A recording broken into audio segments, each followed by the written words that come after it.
ازيكم عاملين ايه؟ يا رب تكونوا بخير. لو اول مره تشوفوني ما تنسوش تشتركوا في القناه.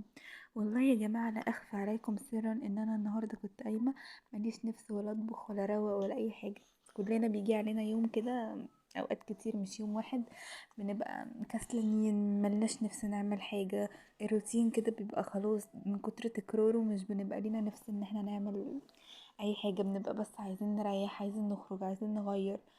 فانا ما كانش ليا نفس ان انا اطبخ خالص، ولحسن حظي لقيت جوزي بيقول ان هو كان نفسه في السمك السنجاري وان هو هيجيبه جاهز. انا في الاول اتخضيت طبعا، فكرت عايزني اعمله، فالحمد لله ان هو جابه جاهز، فكان حلو قوي يعني. وبرغم ان انا قلت مش هعمل حاجه اليوم ده، الا ان انا استغليت ان الاكل جاهز وقلت خلاص بقى اروق البيت.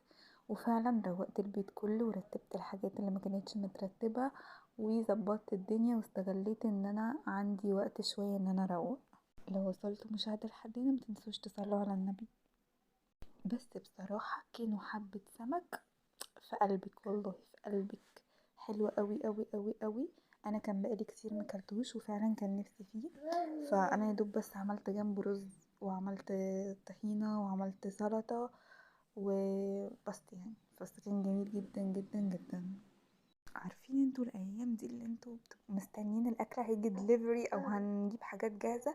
بنتمنى كلنا ان كل يوم يكون كده، ما نطبخش وما نقفش في المطبخ كتير.